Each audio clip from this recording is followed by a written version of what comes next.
Hello, dear friend, and welcome back. I'm so glad you've joined me tonight. If you've ever felt the crisp autumn air, smelled wood smoke drifting from a distant bonfire, or noticed the early dark creeping across the evening sky, then you know that there's something almost liminal about this season. Something that invites reflection, curiosity, maybe even a little shiver of awe. Tonight, we're going to explore Halloween. But not just the candy, costumes, or haunted houses. We're going to peel back the layers and explore its roots in the ancient Celtic festival of Samhain, trace how it's transformed through time, and explore the science, meaning, and enduring mystery behind why we celebrate, or sometimes fear, this night. By the time we finish, you'll have a rich understanding of where Halloween comes from, why so many traditions survive in subtle ways, what modern neuroscience and psychology can teach us about our love of the spooky, and why this night continues to resonate with our deepest human instincts. And maybe, just maybe, you'll leave with a new perspective on how to honor this season with intention, whether through celebration, reflection, or a quiet acknowledgement of the ancestors and cycles around us.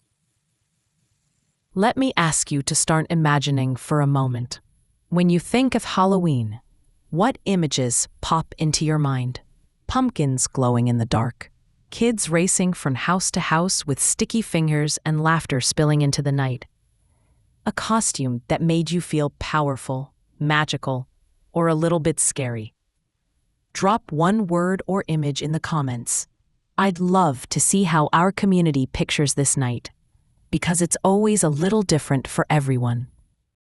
Let's travel back more than 2,000 years to the Gaelic peoples of Ireland, Scotland, and parts of northern England. The word Samhain literally translates to summer's end, and it marked the hinge of the year. The harvest had been brought in, animals were gathered from the fields, and the first long nights were approaching.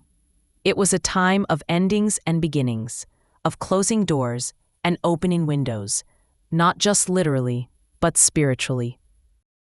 This was considered a liminal time, when the veil between the worlds, the living and the dead, the seen and unseen, was thin. People believed that the spirits of ancestors, as well as other supernatural beings, could cross into our world more easily. And because boundaries were so porous, rituals were performed to honor, protect, and communicate with these spirits. Bonfires blazed on hilltops, food was left outside for those who had passed, and places at the table were sometimes set for unseen guests. It wasn't simply superstition.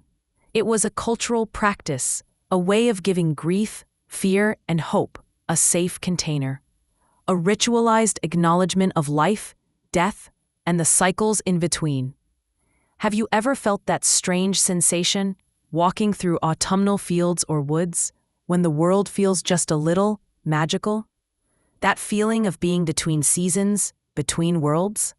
That's the energy that Samhain tapped into. When Christianity spread through Celtic lands, the church didn't erase Samhain. It overlaid its own calendar to gently integrate these practices. All Saints' Day and All Souls' Day were established in early November, and the evening before became All Hallows' Eve. The traditions didn't vanish, they transformed. The offerings became prayers for the dead. Masks and costumes became ways to ward off malevolent spirits. And the night kept that liminal, in-between magic alive. You see, the blending of pagan and Christian traditions is why Halloween can feel simultaneously playful, spooky, and sacred. It's a conversation across centuries, with each generation adding a layer, a color, a ritual, or a story. Now let's talk about some of the imagery we most associate with Halloween. Take the jack-o'-lantern, for example. Its story comes from an old Irish folktale about Stingy Jack, a man who tricked the devil and was condemned to wander the earth with a glowing coal inside a carved turnip. Carved vegetables, initially turnips, potatoes, or beets, were placed in windows to ward off wandering spirits. When Irish immigrants arrived in America, they found pumpkins abundant and easier to carve, and the tradition evolved. And then there's guising, or trick-or-treating. This evolved from a combination of medieval European practices, such as souling, where people went door to door offering prayers for the dead in exchange for food, and local traditions where people dressed in masks and performed plays to appease spirits. Over time, especially in North America, it became a way for children to engage in imaginative play, social bonding, and yes, to collect a little candy along the way. Have you ever thought about why we enjoy dressing up in costumes? Why the thrill of pretending to be someone or something else, even for a few hours, feels so satisfying? There's a psychological and cultural depth to it that traces back centuries. Have you ever wondered why we're drawn to rituals at all? Why lighting a single candle, whispering a name, or slipping into a costume can feel so powerful? Samhain gives us a glimpse of the answer. It's not only about tradition, it's about the way humans have always used symbols and actions to make sense of the unseen. Think about costumes for a moment. On the surface, dressing up at Halloween might feel playful, even silly. But beneath that, it connects to something ancient. The Celts wore masks and disguises during Samhain to protect themselves from wandering spirits, blurring the line between human and otherworldly.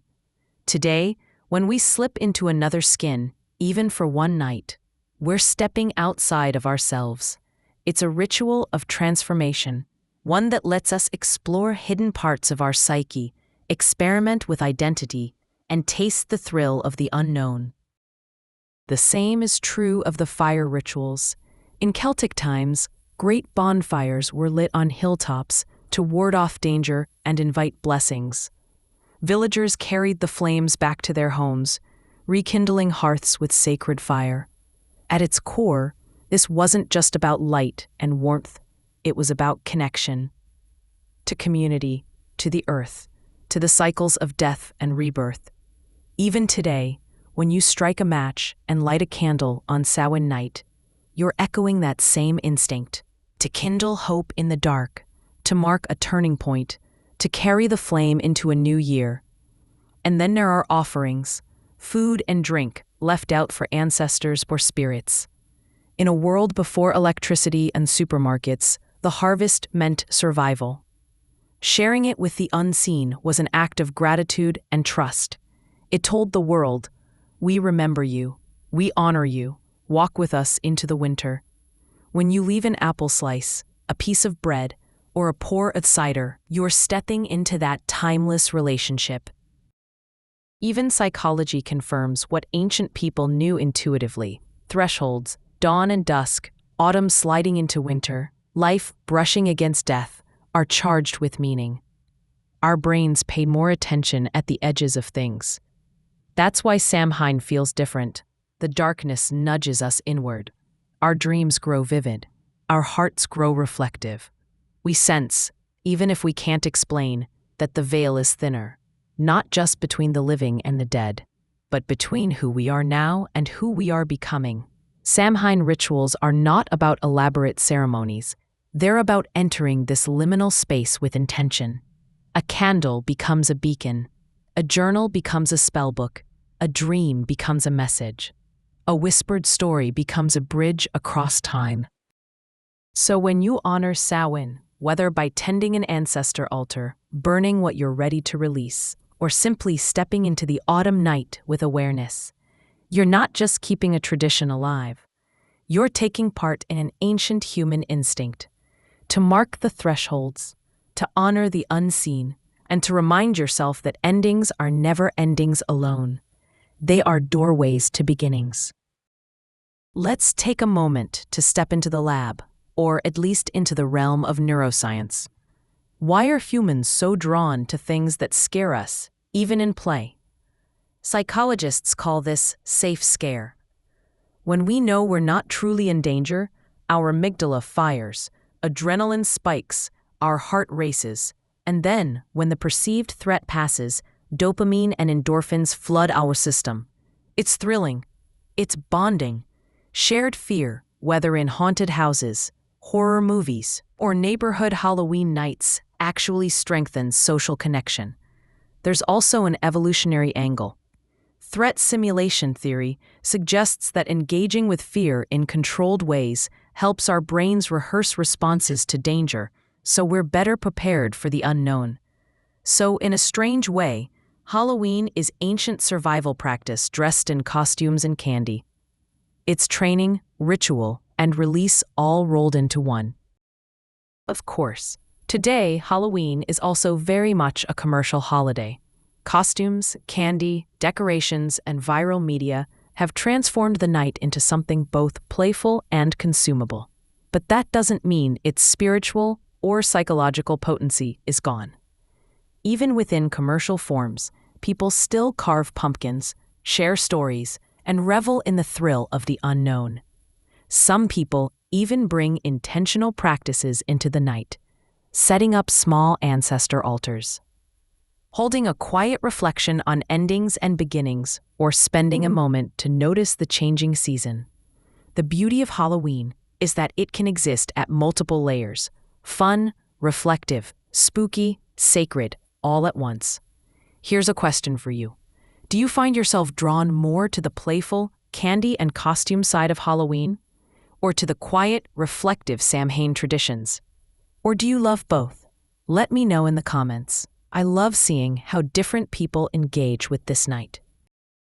It's easy to blur the line between appreciating a tradition and unintentionally hollowing it out. Many symbols we see at Halloween, the witch's hat, the cauldron, the pentacle, the ancestor altar, are not just decorative. They carry centuries of spiritual meaning. When we engage with them, the difference between reverence and trivialization comes down to one thing: intention. Take the pentacle, for example. For modern Wiccans and many pagans, the five-pointed star enclosed in a circle represents the elements of earth, air, fire, water, and spirit in balance. It's a symbol of wholeness, of protection, of sacred connection. But in pop culture, it often gets flattened into spooky decor, stripped of its meaning, or worse, portrayed as something sinister. The respectful way to engage with a symbol like the pentacle is to learn what it stands for and use it with care. If you choose to wear it, display it, or work with it in ritual, you do so with awareness of its sacredness, not as a prop. Ancestor altars are another good example. Around Samhain, many practitioners light candles, place photographs, or set out offerings to honor their beloved dead. This is not about summoning ghosts for entertainment. It's about relationship, memory, and love. Compare that with how mainstream Halloween sometimes treats the dead. Skeletons as party decor, graves as props for haunted houses.